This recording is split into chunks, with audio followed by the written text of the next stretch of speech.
Buongiorno, io mi chiamo Alessandra e vi voglio parlare della primavera alpina e sono sicura che prima della fine di questo video anche voi vorrete farne parte. Abito a Pisa, sono iscritta da 3 anni al CAI, il Club Alpino Italiano. Ho fatto da poco il versamento e non ho ancora ritirato il bollino, infatti vedete ne ho due sulla tessera, devo ritirare il terzo. Perché mi sono iscritta al CAI?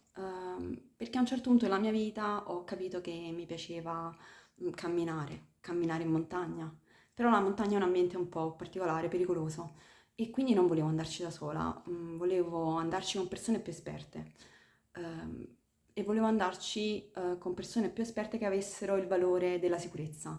E nel CAI è uno dei valori fondamentali la sicurezza in montagna e questa cosa mi piaceva, per cui ho deciso di iscrivermi e ho iniziato a fare le prime gite e dopo qualche gita ho iniziato a capire che nel CAI c'è una mentalità un po' particolare. Questo credo per la sua composizione anagrafica, perché tanti soci sono uomini in una fascia di età tra i 50 e i 70 anni, che quindi hanno una mentalità tendenzialmente maschilista. Ehm, e quindi hanno iniziato a capitarmi degli episodi spiacevoli. In particolare a inizio dicembre mi sono trovata in una situazione che mi ha turbato. Io non sono una donna che si spaventa facilmente, io cammino per strada da sola, di notte, a Pisa, ma anche quando abitavo a Napoli. È una cosa che per me è normale, è difficile che io mi spaventi. Però quella mattina, in quella gita, ecco, sono rimasta turbata. E per questo ho deciso di segnalare le anomalie che avevo riscontrato alla giustizia interna del CAI. Il CAI ha due livelli di giustizia, un livello regionale e un secondo livello nazionale, e io ho fatto una segnalazione al Collegio dei Probiviri del CAI Toscana. Ne ho poi parlato con una mia amica, Laura, ciao Laura, e Laura dopo qualche giorno mi ha mandato un link su Antonio Montani. Io non avevo mai sentito prima il nome di Antonio Montani, e Laura mi ha mandato questo link per farmi capire che quello che era successo a me è un po' un riflesso di una situazione forse un po' più ampia. Antonio Montani è, per chi non lo sapesse, il presidente generale del CAI nazionale, ehm, e lui è stato accusato da una socia, da una collaboratrice del CAI, di violenza sessuale. Il link che mi ha mandato la mia amica Laura, era un'intervista che Montani ha rilasciato alla stampa, a seguito dell'archiviazione di questo caso.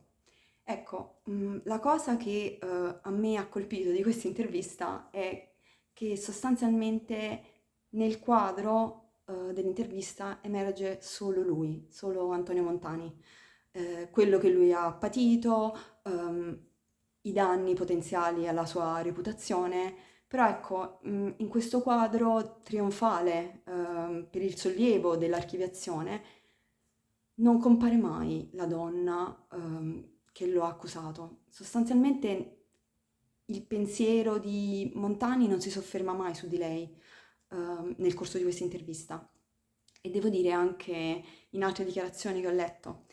E questa donna non compare mai, il suo stato d'animo. Io mi chiedo, ma Montani ci pensa a come si può sentire lei, a come si può essere sentita? Perché ecco, non è banale che una donna trovi il coraggio di denunciare. E in particolare per questa donna non era banale, prima di tutto perché lei si trovava in una posizione lavorativa subordinata, quindi era una collaboratrice del CAI e si esponeva quindi anche dal punto di vista lavorativo denunciando. Ma poi in generale non è mai scontato e non è mai banale per una donna denunciare, perché una donna sa che non le crederanno, sa che qualcuno presto o tardi dirà che qualsiasi cosa le sia successa se l'è cercata. Qualche giorno fa è uscita su Repubblica un'intervista a una magistrata, Paola Di Nicola Travaglini, e lei lo spiega bene, vi leggo uno stralcio di questa intervista. Dice la magistrata: il problema è principalmente culturale, nel senso che alle donne non si crede, in nessun contesto. Le violenze o le molestie che raccontano vengono ridimensionate o banalizzate come scherzi, quasi fossero normalità di relazioni, e questo sia in ambito professionale che familiare e infine giudiziario. Ecco, anche nel CAI quasi nessuno ha creduto a questa donna. E non si tratta di una mitomane. Io ho visto il curriculum di questa ragazza è un curriculum eccezionale. Nonostante la sua giovane età, lei ha fatto delle esperienze incredibili, ha al suo attivo una collana editoriale che lei ha curato in collaborazione tra il CAI e il National Geographic, ha una laurea con 110 lode in filologia moderna. Ecco, il CAI quindi ha dato fiducia a questa socia affidandole degli incarichi di rilievo e mi chiedo, ma il CAI ora dov'è per questa donna? A me sembra che la stia lasciando sola. Ecco, e un'altra cosa è che a me sembra che quello che dice Montani nell'intervista alla stampa è che una volta che è chiuso il piano giudiziario non c'è più niente da dire, non c'è più nulla di cui parlare.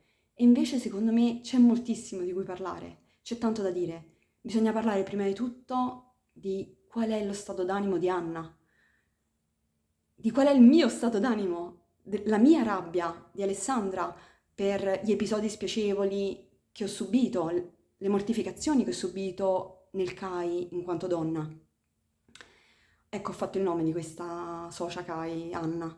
Ehm, la chiamo per nome, ecco, non per sminuirla, perché vabbè, io non la conosco e quindi non avrei la confidenza di chiamarla per nome, però Anna potrei essere io, potrebbe essere chiunque di noi.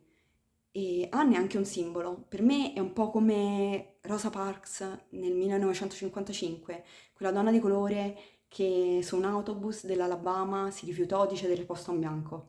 Ecco, perché Rosa Parks, così come Anna, si era rifiutata di subire. Ecco, ci vuole coraggio per un gesto del genere. E Anna ha detto basta. Ecco, anche noi donne del CAI stiamo dicendo basta, ci siamo stancate di subire, non vogliamo più essere viste come pezzi di carne. Noi andiamo in montagna per camminare, per arrampicare, per godere della montagna. Io vado in montagna perché mi serve a schiarirmi i pensieri, perché trovo pace nella natura, perché amo la vista aperta, delle cime. Io vado per questo in montagna, non per essere rimorchiata. Si è scatenato un certo dibattito su internet a seguito dell'archiviazione di Montani e tra le varie cose mi hanno scritto proprio questo. Vi leggo un commento che mi hanno scritto. Da sempre nel CAI gli istruttori ci provano con le allieve. Anzi, alcuni fanno gli istruttori con il chiaro scopo di rimorchiare. Ecco, questo l'ha scritto un uomo, sostanzialmente pretendendo che fosse una cosa normale. Anzi, addirittura invitava al buonsenso, come dire, è una cosa normale che ci si vuol fare, la natura.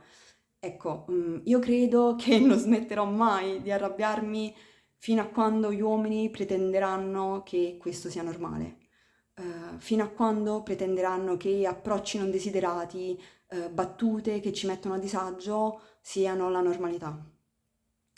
Ecco, noi non siamo oggetti in montagna che sono lì per gratificare il loro sguardo. Noi andiamo in montagna per la nostra gioia, per la nostra soddisfazione. Noi possiamo compiere gesta anche atletiche incredibili per la nostra soddisfazione. Non siamo lì per fare da preda a un uomo che ci vuole rimorchiare. Ecco, questa cosa gli uomini devono mettersela nel cervello. Noi non siamo più disposti a tollerare, basta, è finito il tempo in cui potevamo tollerare. Ecco, questa è la primavera alpina. L'ho chiamata primavera per due motivi, un po' per richiamare appunto la rivoluzione, no? Come le primavere arabe, e un po' perché a Capodanno la Casa della Donna di Pisa ha pubblicato sulla sua pagina Facebook una poesia di Emily Dickinson che vi sto per leggere e che secondo me è molto bella e significativa. Dice: il pettirosso prova le sue ali, non conosce la via, ma si mette in viaggio verso una primavera di cui ha udito parlare. Ecco, noi siamo i pettirossi che si mettono in viaggio verso la primavera. Io voglio organizzare un momento di incontro tra tutte le donne del CAI, le donne che amano il cammino, le donne che amano la montagna, proprio per avere uno spazio nostro in cui discutere e confrontarci. Ecco, è arrivato il momento di dire basta.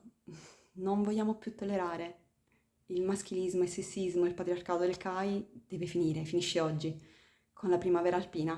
Ecco, questa è la rivoluzione delle donne che amano la montagna.